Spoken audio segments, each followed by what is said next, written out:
sobre las enseñanzas de nuestro Señor Jesucristo.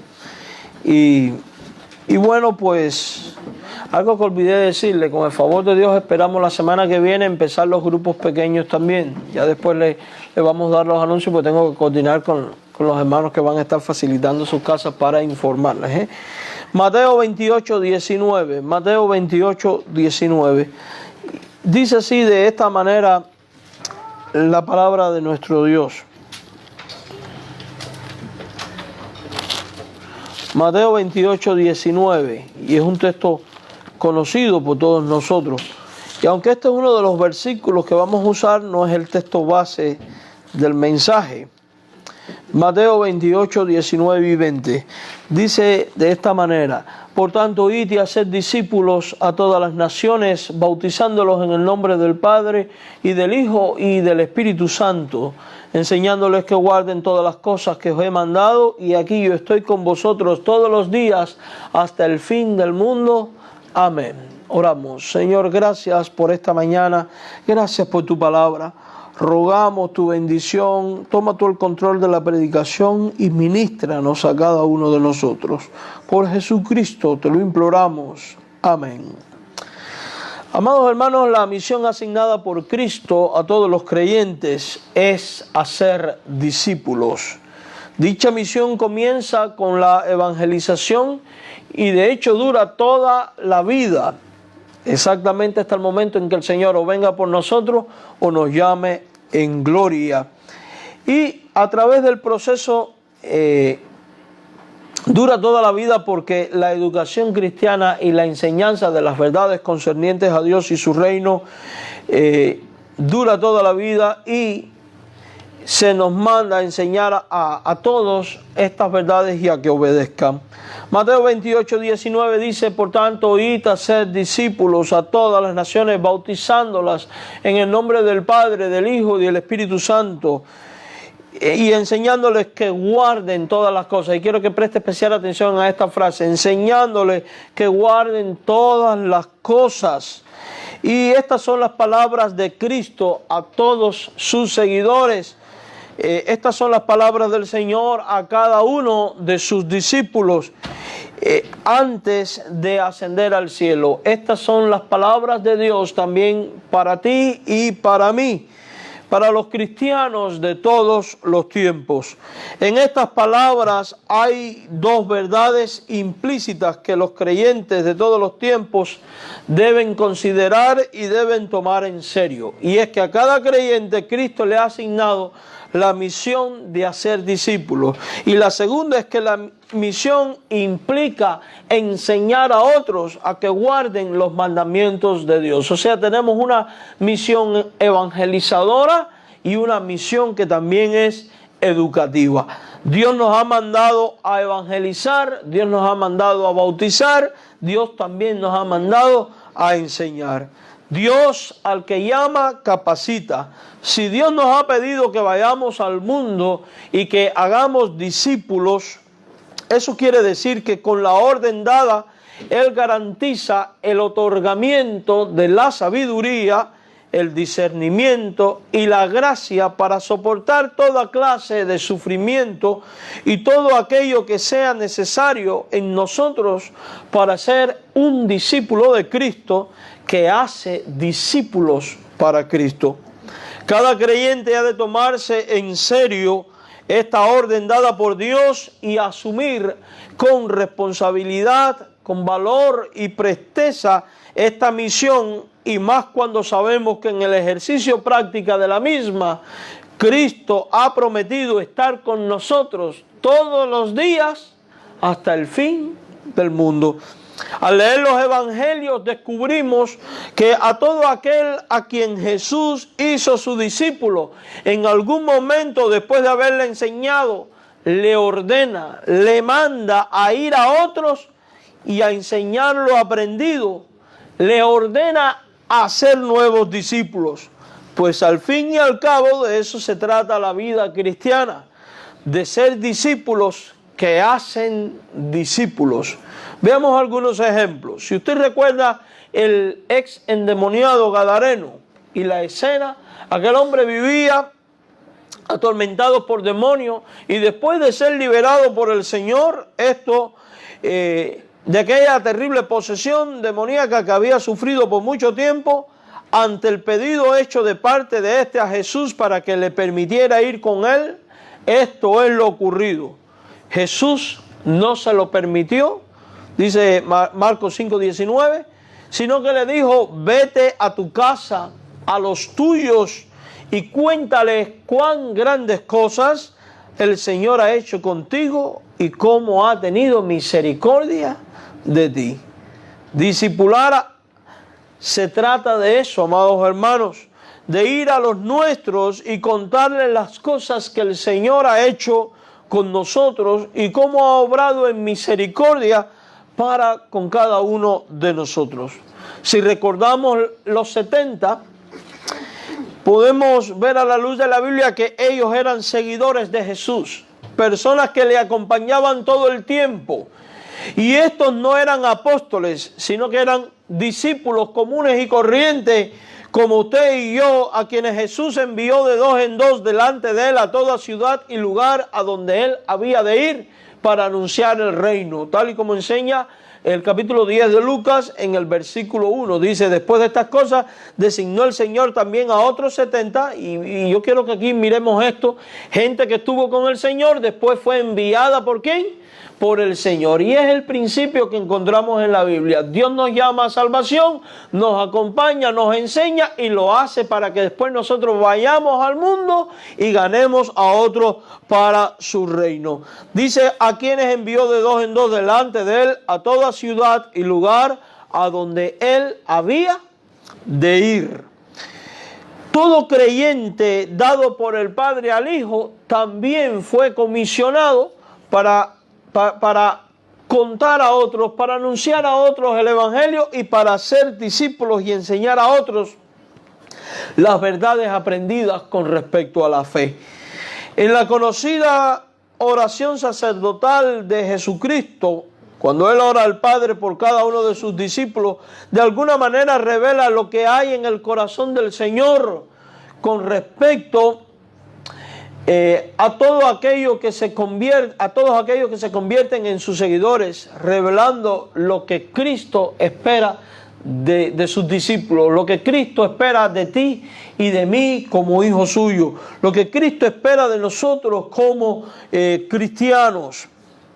Y note cómo él en Juan capítulo 17, versículos del 6 al 8, ora diciendo: he manifestado tu nombre a los hombres que del mundo me diste. Tuyos eran y me los diste y han guardado tu palabra.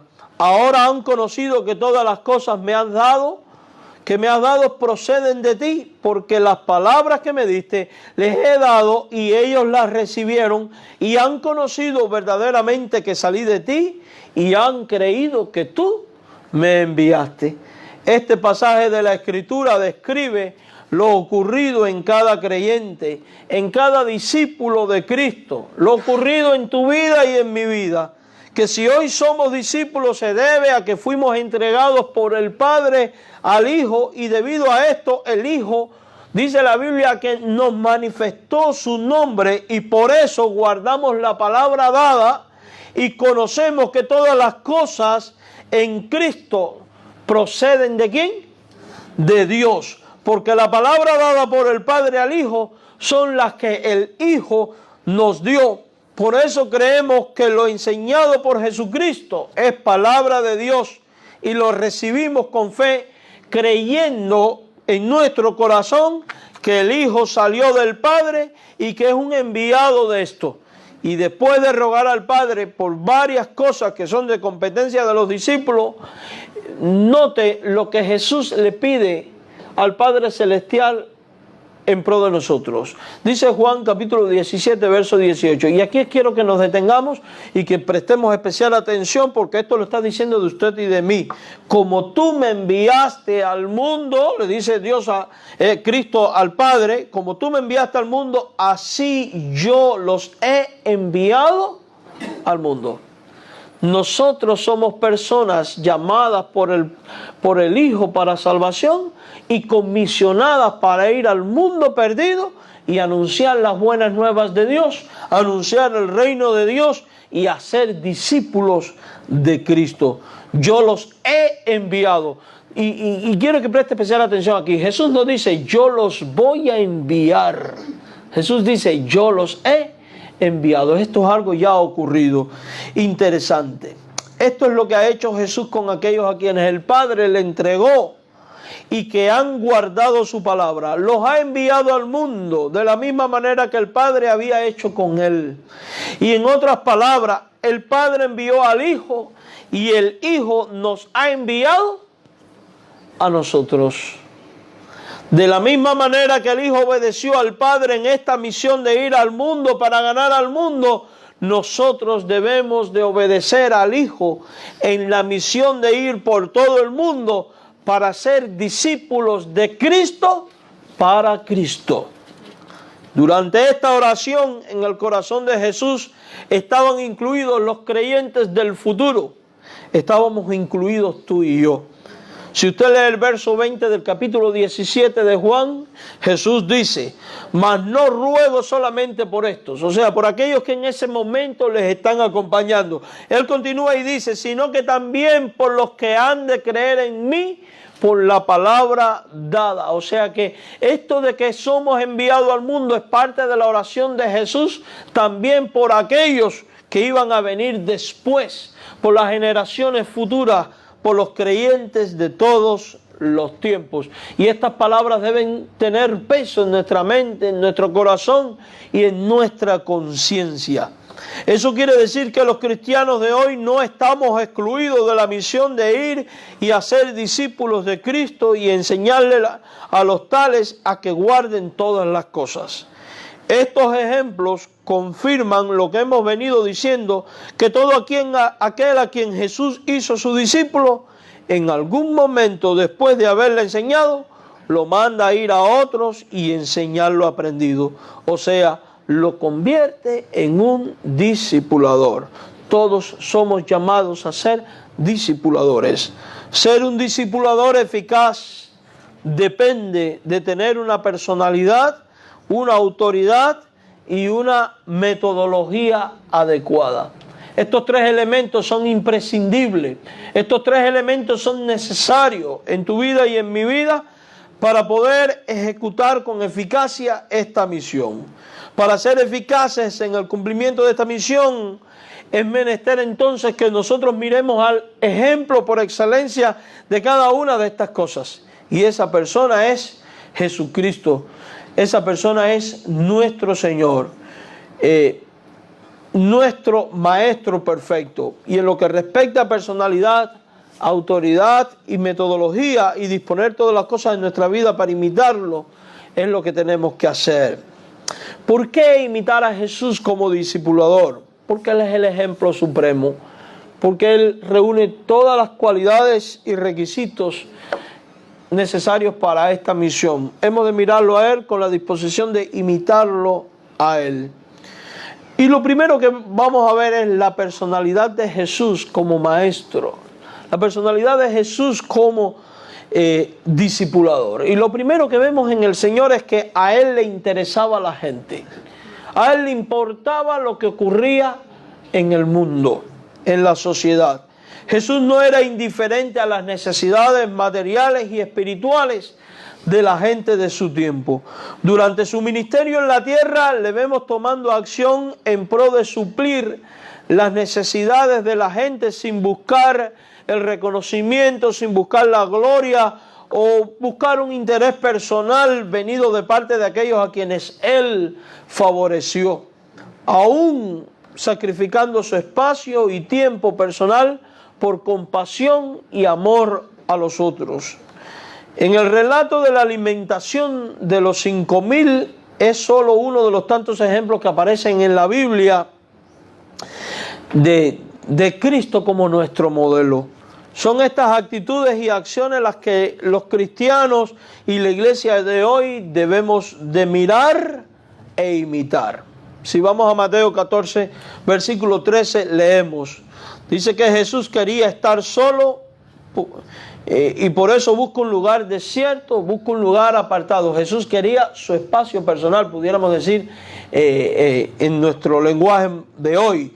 Y en Mateo 14:13 así dice: oyéndolo Jesús se apartó de allí en una barca a un lugar que tiene la característica de ser desierto y apartado, o sea, un lugar donde nadie pudiera llegar porque quería estar solo.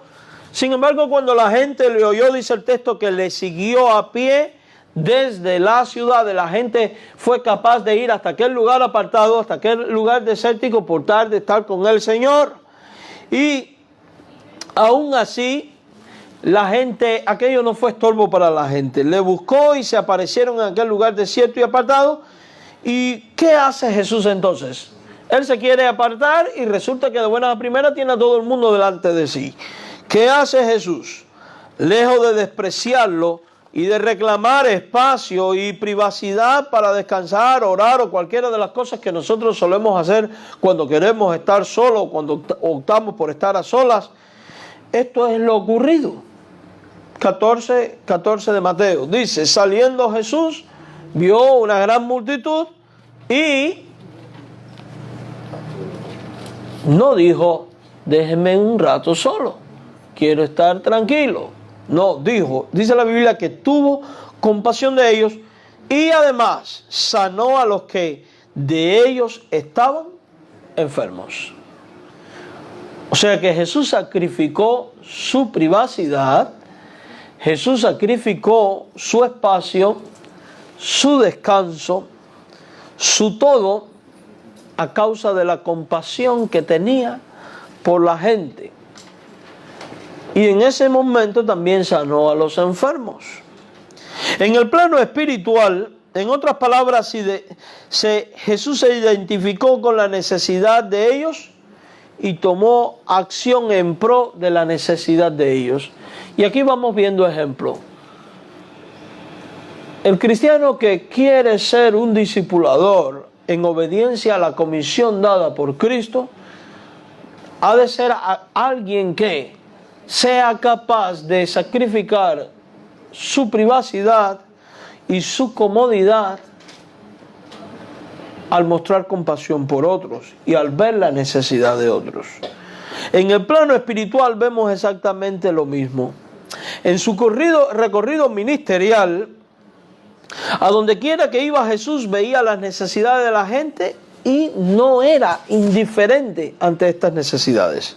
Si usted va a Mateo 9, verso 35, dice la Biblia que recorría Jesús todas las ciudades y aldeas, enseñando en la sinagoga de ellos, predicando el evangelio del reino, sanando toda enfermedad y toda dolencia en el pueblo. Y en Mateo 9:36 dice que el evangelio dice el evangelio que Jesús tuvo compasión de la gente porque estaban desamparadas y porque la gente estaba dispersa. Miren Mateo 9:36, al ver las multitudes tuvo compasión de ellas porque estaban desamparadas y dispersas como ovejas que no tienen pastor. O sea que Jesús mira la necesidad espiritual de la gente y compara la condición de esta persona con la condición de las ovejas que no tienen pastor. O sea, como personas que no tienen quien les guíe, como personas que no tienen quien les alimente, como personas que no tienen quien les cuide, como personas que no tienen quien las defienda, como personas que no tienen quien las cure. Y de alguna manera nos va a leccionar de en qué consiste el discipular a alguien, en qué consiste en ser un discipulador, en qué consiste la plenitud de ser un discípulo de Cristo. Y es que se trata de ser pastor para aquel que necesita guía, alimento, cuidado, defensa y cura. Nuestra misión es la de guiar, es la de alimentar, la de cuidar, la de defender y la de curar a la gente que anda dispersas como sin pastor. Esta sigue siendo la misma condición y esta condición de gente dispersa, carente de estas cosas, sigue siendo la misma condición espiritual de los hombres del siglo XXI, mis hermanos. La gente sigue carente de guía en nuestros tiempos. Hoy en día hay más líderes que nunca. En lo político, en lo social, en lo espiritual, en todos los niveles y en todas las esferas. Pero aún así la gente sigue carente de guía porque los líderes que estamos viendo y teniendo en su mayoría no están bajo el señorío de Jesucristo ni se mueven bajo la autoridad de la palabra de Dios, sino bajo criterios y filosofías humanas que excluyen a Dios de su forma de vivir y de pensar. No en balde entonces la gente sigue dispersa y sin dirección. Porque a causa del pecado siguen rumbo al infierno en el camino que está lleno de buenas intenciones. La gente sigue carente de alimento espiritual porque no han sido llevados a pastos verdes, porque han excluido a Dios de su vida, han excluido la palabra de Dios de su vida, porque ya Dios no es el centro de la vida del ser humano, sino que el centro ha sido sustituido por los hijos, por la familia, por la política, por el trabajo, por toda clase de cosas, y Dios ha quedado fuera. Y cuando Dios queda fuera,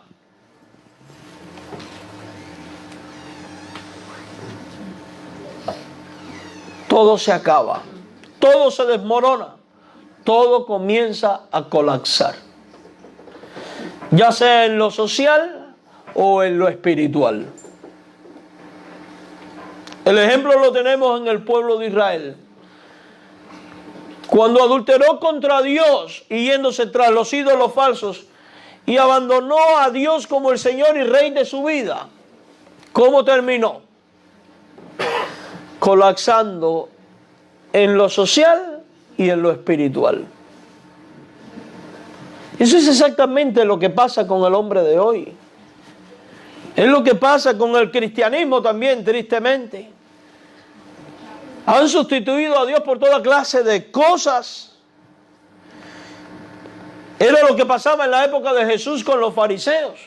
Conocían la ley, conocían la escritura, tenían un templo, gozaban de relativa paz gracias a la paz romana firmada por los romanos. Sin embargo, Jesús dice de ellos que estaban como ovejas sin pastor, que estaban dispersos porque carecían de alimento espiritual, porque estaban alimentando sus vidas de tradiciones de hombre y no de la pura palabra de Dios, porque estaban siguiendo las costumbres de una religión institucionalizada por los hombres y no la pura palabra de Dios, porque habían suplantado a Dios por un sistema religioso.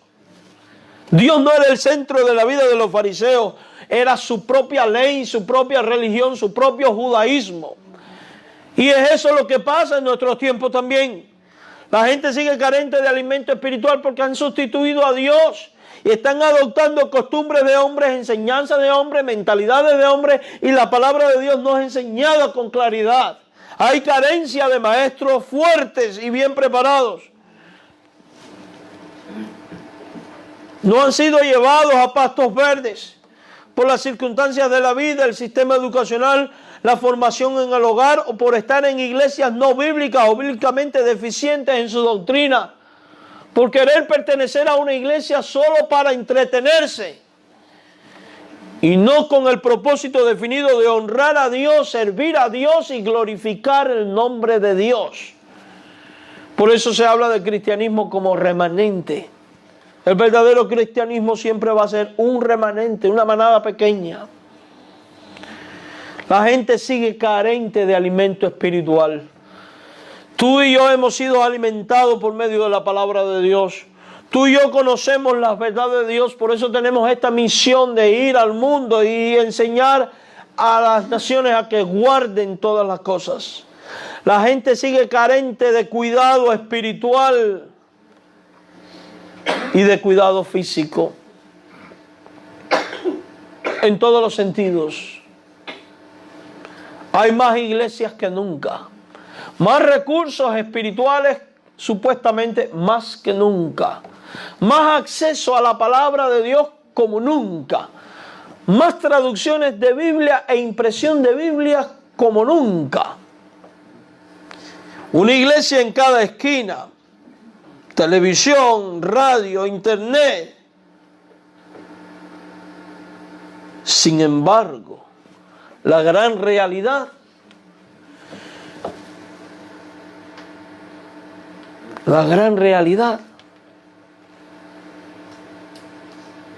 es que el cristianismo está más deficiente que nunca.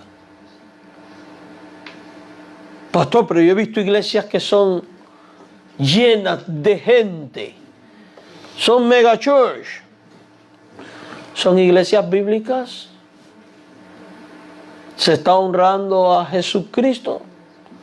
¿O son centros de entretenimiento? No estoy diciendo que todas las iglesias grandes son malas. Lo que quiero decir es que no es la apariencia lo que debe movernos, sino lo que hay al interior. A una de las iglesias de Apocalipsis Dios le dice: tú tienes fama de que vives y estás muerta. Tenemos más pastores y líderes que nunca y la gente más carente de cuidado espiritual. Nada de eso me extraña, porque está profetizado que en los últimos tiempos la gente no sufrirá la sana doctrina.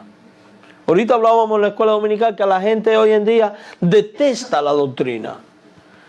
Que la doctrina es fría, que la doctrina es aburrida, que la doctrina divide. Claro, esos criterios vienen de boca de aquellos que no han estudiado la doctrina.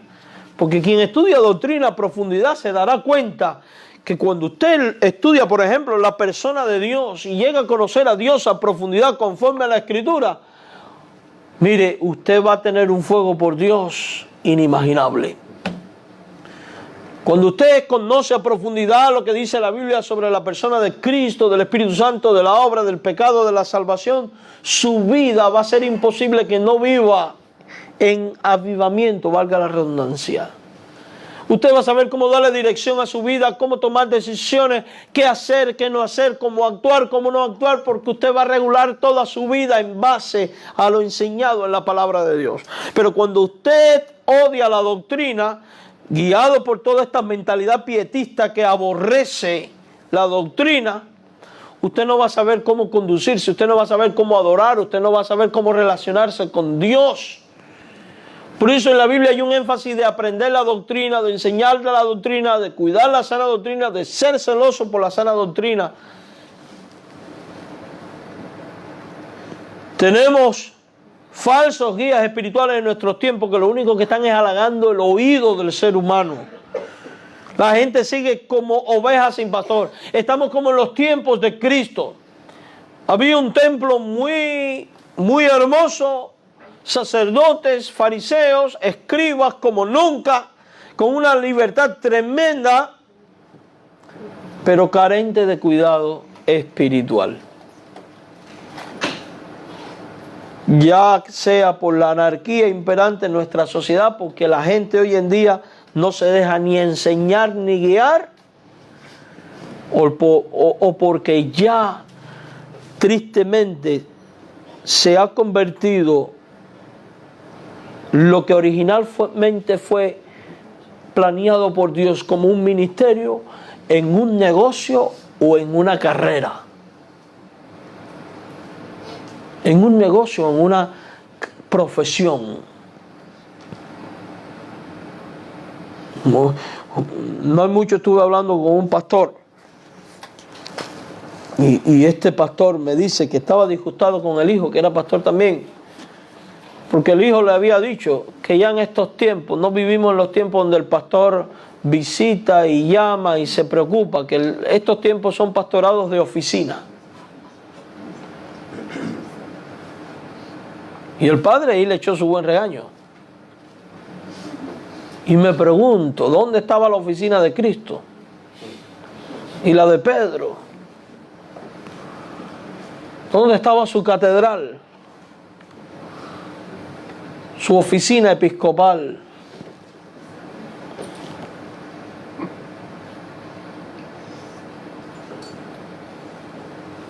Hermosos son los pies de los que anuncian la paz. de los que anuncian, y está asociando el pie con el andar, el pie con el anunciar y el caminar. Si por algo se caracterizaban los apóstoles del tiempo de Cristo, ¿era por el qué? El caminar. Jesús, el caminar. De hecho, hay un documento del siglo I, no es parte de la Biblia, pero es un escrito que circuló en el cristianismo y por el cual se guiaron mucho tiempo, conocido como la Didaché, donde dice: si alguien declara ser apóstol o profeta de Jesucristo y se pasa más de un solo día, más de un día en el mismo lugar y reclama dinero, dice, el tal es un falso y un anticristo. Así mismo dice. Qué interesante, ¿verdad? Si fuéramos a aplicar eso en nuestros tiempos, estamos rodeados. La gente sigue carente de cuidado espiritual. Sigue carente de cuidado espiritual. Ahora, la pregunta es: ¿a quién ha puesto Dios en este mundo para cuidar espiritualmente a la gente? A nosotros, por medio del discipulado. Porque si la gente está dispersa, Dios no las quiere dispersas, Dios las quiere en comunión con Él. Y si la gente está sin pastor, Dios quiere que tengan un pastor. ¿Y quién es el príncipe de los pastores? Jesucristo. La gente quiere que Jesucristo, Dios quiere que Jesucristo sea el pastor de esa gente dispersa. La gente sigue carente de defensa espiritual, de gente que espiritualmente las defienda. Pues no hay líderes espirituales, o carecen, vamos a decir, no podemos ser absolutos, que por amor a Dios y a las ovejas en sí, sea capaz de reprender, amonestar, exhortar, corregir las falsas enseñanzas, haciendo huir a los lobos que vienen a atacar el rebaño y a la gente. Ustedes años atrás,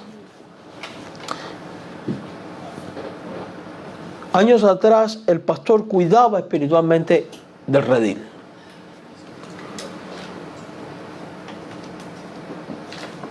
Cuando vi un hermano algo descarriado, ¿qué hacía el pastor? Venga, que tengo que hablar con usted. Pues aparecía en su casa. Nada, llamaba por teléfono. ¿Usted me puede recibir? No. Aquí llegué. Hermanos, su vida no está andando bien con Dios. La palabra enseña. ¿Y qué hacía la oveja de estos tiempos? Usted tiene razón. Respetar, obedecer. La rebelde era llevada a la congregación y si aún no respondía, puesta en disciplina. ¿Qué iglesia disciplina hoy? Por esto es el desorden y el relajo que hay, espiritualmente hablando. Pero ¿sabe por qué hoy los pastores no pueden llegar y decir? Porque a veces los pastores son los primeros impíos. 1. 2. También la gente ha perdido el respeto hacia la figura del pastor y no le dejan pastorear su corazón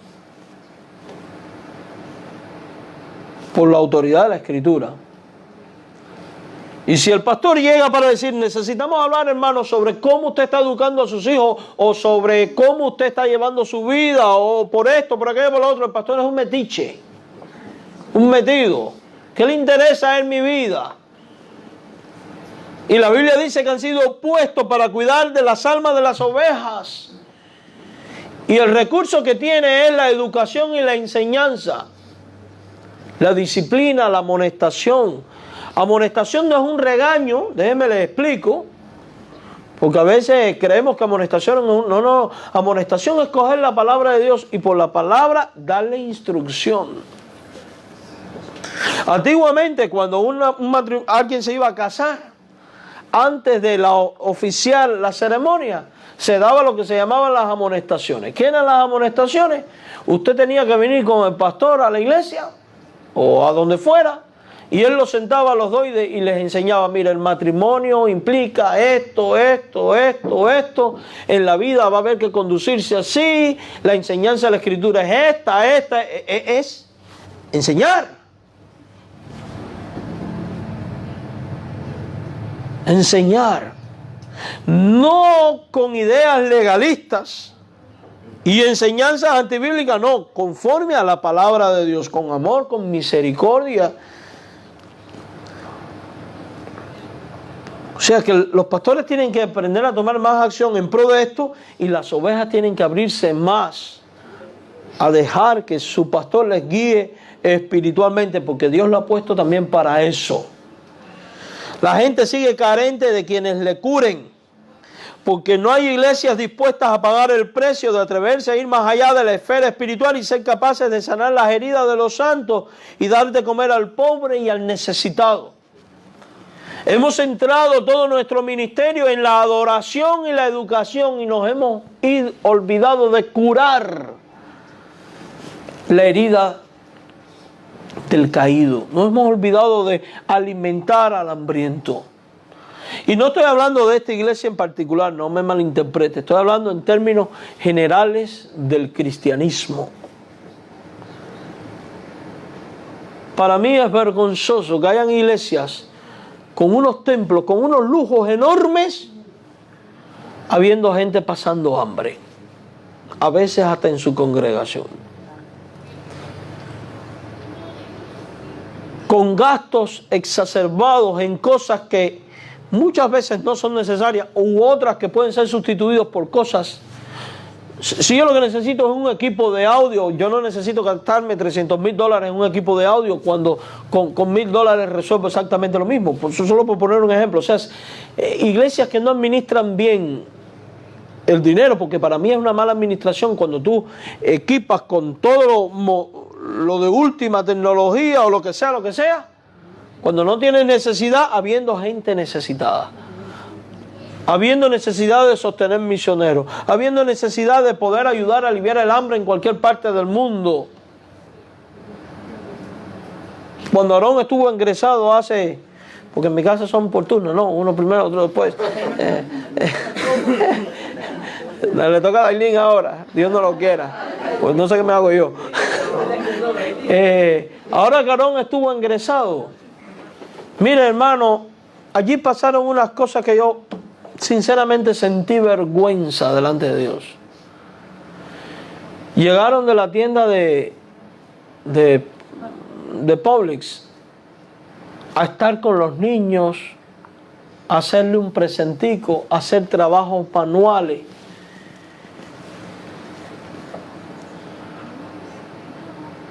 Y yo decía, ¿por qué los cristianos no hacemos algo tan simple como esto?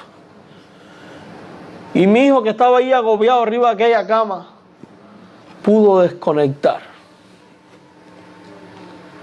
Al otro día llegaron 3 muchachitas jovencitas, voluntarias, para jugar por 1 hora allí con él.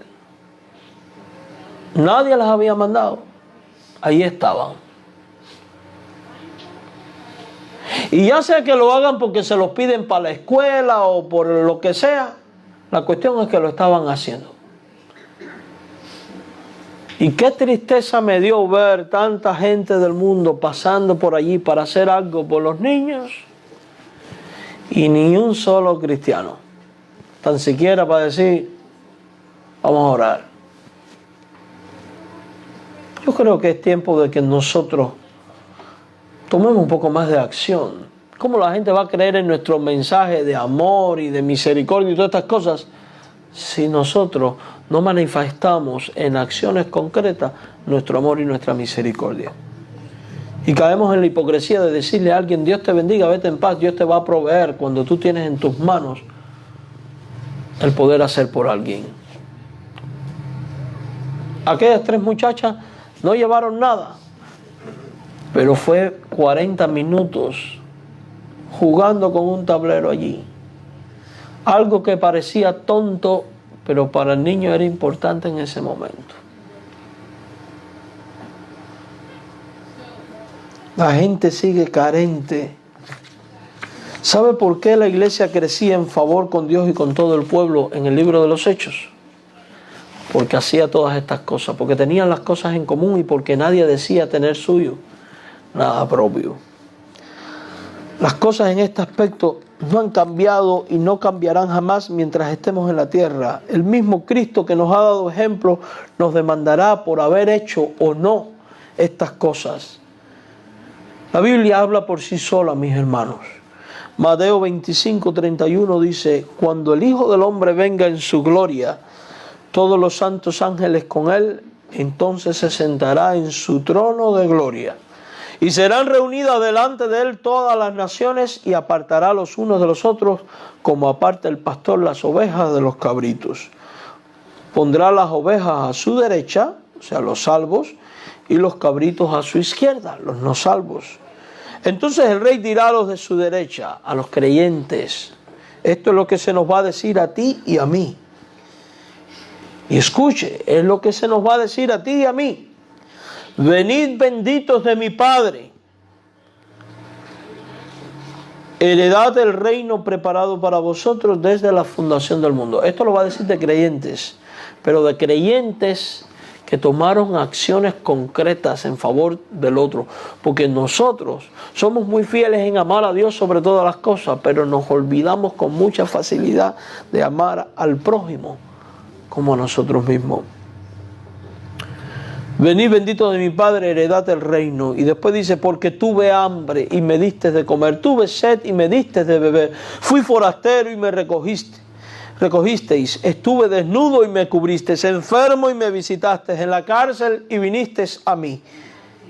Entonces los justos le responderán diciendo: Señor. Y mire qué interesante la respuesta de los justos.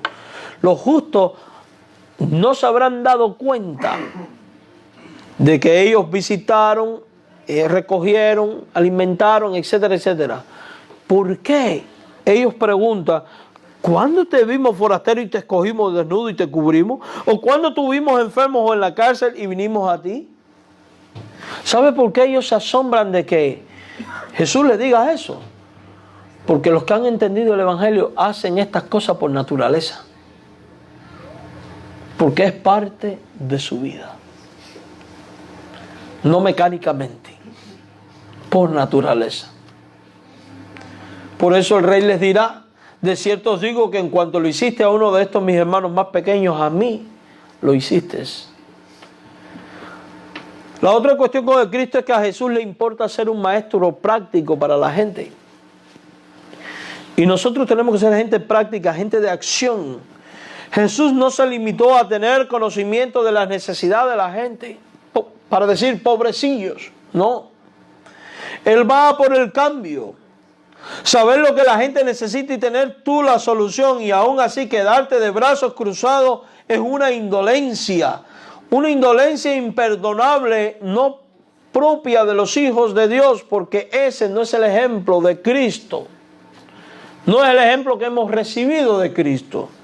Por eso en Mateo 25, 31 al 40, tras Jesús hablar del que hace y no hace por el forastero, el desnudo, el enfermo, el preso, etcétera, concluye de la siguiente manera para hacer pensar al que está haciendo y al que no está haciendo por el otro. Respondiendo le dirá: de cierto os digo, en cuanto lo hiciste a uno de estos mis hermanos más pequeños, a mí lo hiciste.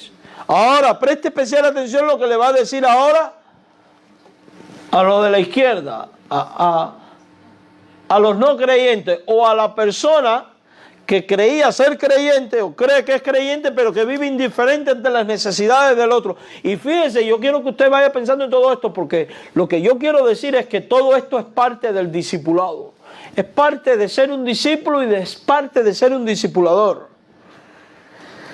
Dirá también a los de la izquierda. Estas son palabras terribles. Apartaos de mí.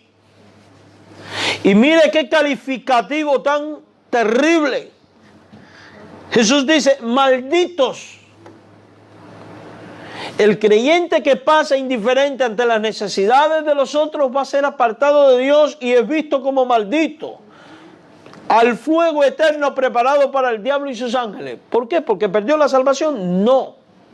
Porque vivió en una religión pensando que era salvo cuando no lo era.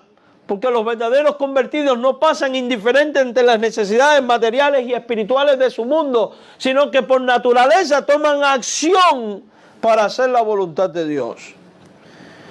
El indiferente es un inconverso. Y va a ir al mismo lugar preparado para el diablo y sus ángeles. ¿Cuál es? el infierno. Son palabras duras, son terribles. Deben hacernos pensar y temblar. Son palabras que han sido dadas para que interioricemos y nos miremos a nosotros mismos. No para estar señalando al otro y pasar revista a ver quién está haciendo y quién no está haciendo. No, es para nosotros mismos. Tuve hambre y no me diste de comer. Tuve sed y no me diste de beber. Fui forastero y no me recogiste. Estuve desnudo y no me cubriste. Enfermo y en la cárcel y no me visitasteis. Mateo 25, 45. Entonces le responderá diciendo, de cierto os digo, que en cuanto no lo hiciste a uno de estos más pequeños, tampoco a mí lo hiciste. Cristo tuvo una fe en acción y espera que nosotros como seguidores suyos también tengamos una fe en acción. Esto de ser un maestro práctico para la gente no se limita al campo de las acciones benéficas en pro de los necesitados, también abarca el campo espiritual. El cristiano debe de ser un ejemplo de la fe que profesa y cree. De lo contrario, incurre en el mismo problema y pecado de los escribas y los fariseos, que es la hipocresía religiosa. Quien es un hipócrita religioso en realidad es alguien que está cerca de Jesús en palabras, pero no de corazón. Y la adoración de ese es vana. Mateo 15, del 7 al 9 dice, hipócrita, bien profetizó de vosotros Isaías cuando dijo, este pueblo de labios me honra, mas su corazón está lejos de mí. Pues en vano me honran, enseñando como doctrina mandamientos de los hombres. Esto debe hacernos pensar, debe hacernos reflexionar, mis hermanos, porque la fe ha de tomarse con seriedad, midiendo cada acción, cada palabra, cada cosa a la luz de la palabra y de lo que Dios demanda de nosotros. Y Dios demanda de ti y de mí acción. No el estar inmóviles ahí toda la vida. Mateo 23, 27 al 28 dice, ay de vosotros, escribas y fariseos hipócritas. Sobre la hipocresía lo único que hay es un ay de parte de Dios. Sois semejantes a sepulcros blanqueados que por fuera a la verdad se muestran hermosos, mas por dentro están llenos de huesos de muertos y de toda inmundicia. En los países nuestros, que son de una herencia hispánica, si usted va a los cementerios se va a encontrar verdaderas obras de arte. Porque era esa mentalidad de honrar al difunto con monumentos. Y verdaderamente usted va a los cementerios de cualquier pueblito hispanoamericano, o de España o de Europa, ¿y qué se va a encontrar?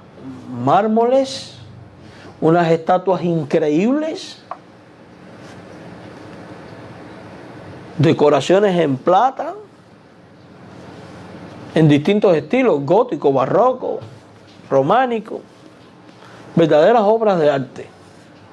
Muy hermosas, sí, mármoles bien pulidos, pero por dentro ¿qué hay?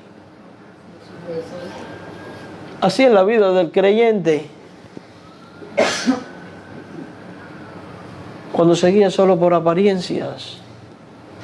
Por eso Jesús compara con eso. Y esto debe de hacernos pensar como pueblo, como iglesia. Dice el verso 28, así también vosotros por fuera la verdad os mostráis justo a los hombres, pero por dentro están llenos de hipocresía e iniquidad. Dios aborrece esto. Yo no puedo decirle a mi hermano, Dios te bendiga y Dios te va a suplir teniendo yo para darle. Yo doy gracias a Dios que acá pensamos diferente. Se recaudó comida para mandar a hermanos necesitados y fue lindo ver esa caja llena y que ahí por allá atrás todavía queda algo. Fue lindo eso. Podemos dar gracias a Dios que hemos tenido misioneros que han estado necesitados y acá hemos sido espléndidos en dar. Aun cuando nosotros tenemos necesidades también, porque el techo nos está viniendo encima. Pero es lindo, ¿verdad? Y es algo que no podemos perder. Es algo en lo cual debemos crecer más todavía, de hecho. Porque de eso se trata la verdadera fe. Es una fe que se concreta en acciones, que va por el otro, que se proyecta hacia afuera, que no piensa solo en sí. Hay un pasaje en la Biblia que habla por sí solo de la importancia que tiene el ser un maestro práctico, o sea, de ser alguien cuyas palabras van en consonancia con sus acciones, porque hay una gran realidad, hermano. La gente nos va a valorar también por lo que hacemos, no solo por lo que decimos. Santiago 1, 22 al 27 dice, pero sed hacedores de la palabra y no tan solamente, ¿qué? Oidores, engañando a vosotros mismos. El que oye pero no hace, se engaña. Porque si alguno es oidor de la palabra pero no hacedor de ella, este es semejante al hombre que considera se considera en un espejo su rostro natural, porque él se considera a sí mismo, se va y luego olvida cómo era. Mas el que mira atentamente en la perfecta ley, la de la libertad, y persevera en ella, no siendo oidor olvidadizo, sino hacedor de la obra, este será bienaventurado en lo que hace. Si alguno se cree religioso entre vosotros y no refrena su lengua, sino que engaña su corazón, y la religión del tal, dice la Biblia, es vana. La religión pura y sin mácula, o sea, la fe verdadera es esto. Delante de Dios el Padre es esta: visitar a los huérfanos y a las viudas en sus tribulaciones y guardarse sin mancha del mundo. Seamos de esta manera, mis hermanos, y el mundo va a ver en nosotros no solo a Jesús, sino a gente que son genuinos discípulos de Cristo. Esto abrirá las puertas para ser discipuladores más eficaces conforme a lo que Dios quiere y exige de nosotros.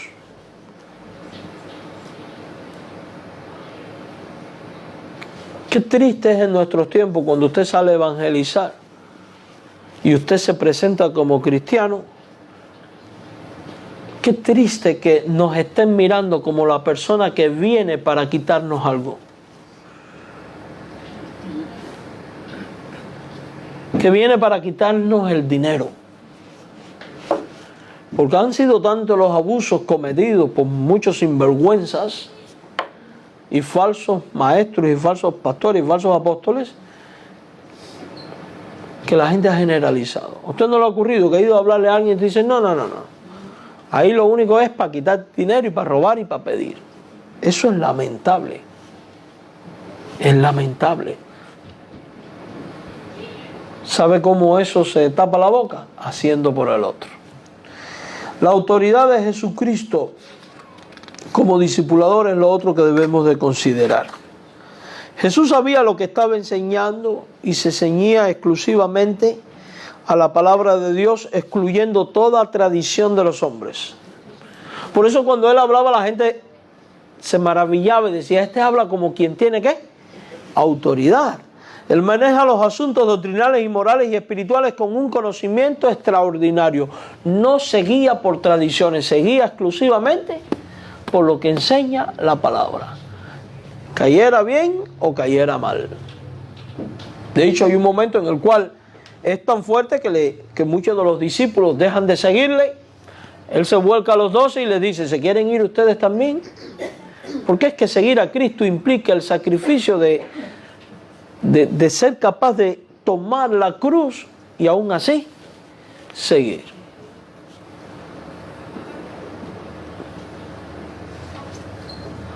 Jesús habla con la autoridad que tenía del Padre y de su palabra, enseñando a los creyentes de todas las generaciones que al hacer discípulos ha de ser con la autoridad dada por el Hijo a la luz de su palabra, la Biblia. Jesús al enseñar demanda dos cosas de parte de sus oyentes y son las dos mismas cosas que en el quehacer discipular debemos demandar de los nuevos discípulos. 1, responsabilidad. 2, reconocimiento público.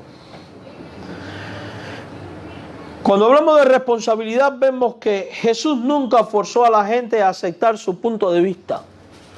Su mayor anhelo era que las personas aceptaran las consecuencias positivas o negativas de sus decisiones. Pero Él nunca obligó a nadie. Nunca forzó a nadie. Desde el punto de vista positivo, esto es lo que ocurre. Mateo 7:24. Cualquiera que me oye estas palabras y las hace, la compararé a un hombre prudente que edificó su casa sobre la roca. La mejor respuesta a la enseñanza recibida era ponerlas en práctica. Vivir acorde con las instrucciones del maestro permitiría que la persona fuera prudente, sensata, cauta en sus acciones y en sus decisiones. Y tal como el hombre que sabe dónde edificar una casa con cimientos sólidos.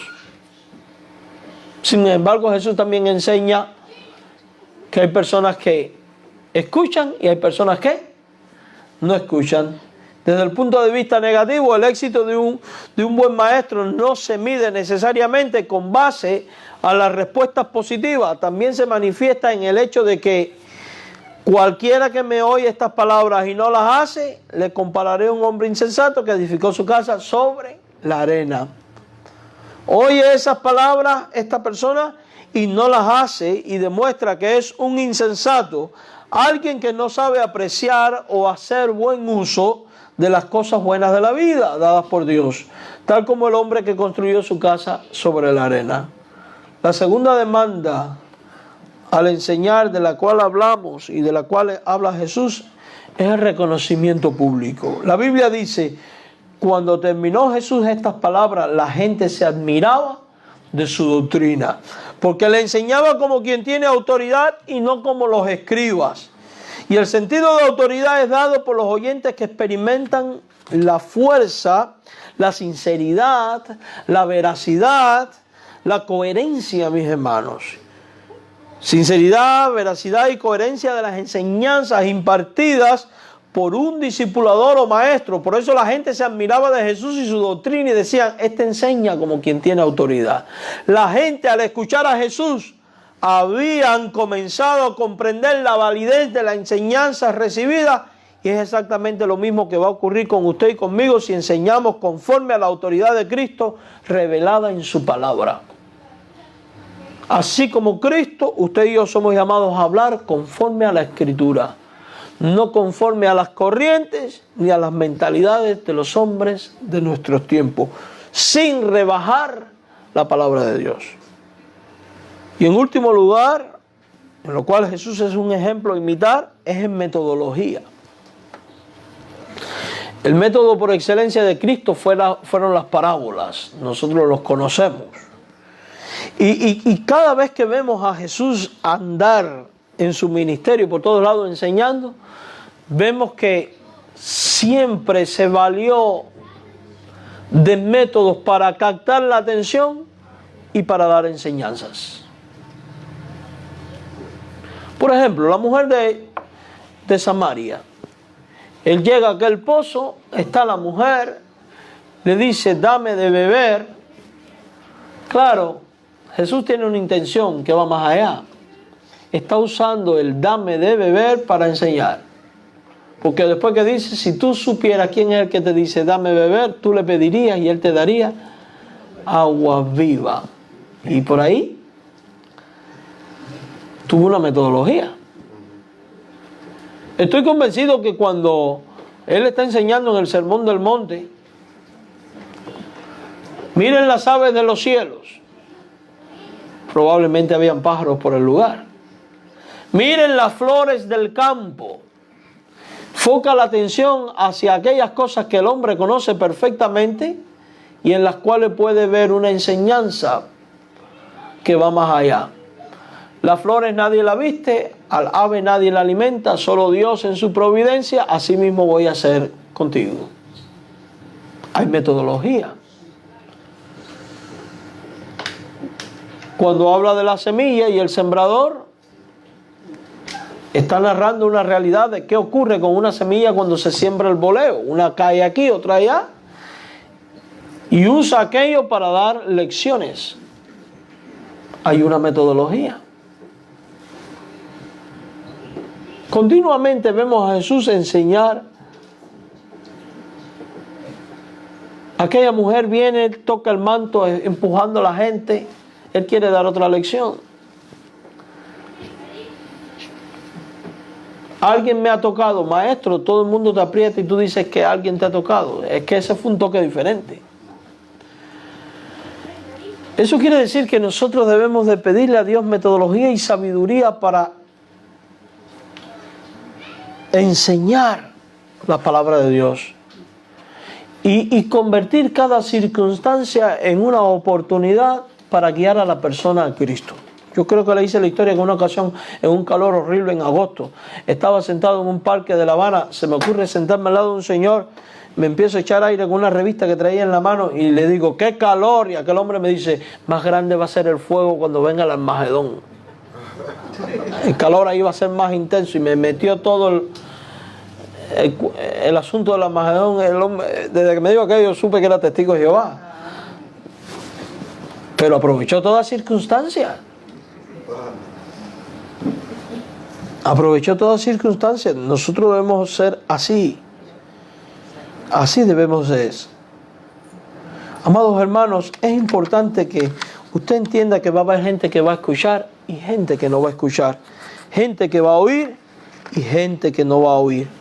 Pero recuerde, el que produce el crecimiento y el que transforma los corazones es Dios. Usted y yo solo somos llamados a obedecer.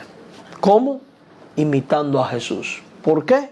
Porque Jesús es el maestro discipulador perfecto por la autoridad divina que le reviste y eso le convierte en el modelo perfecto a imitar.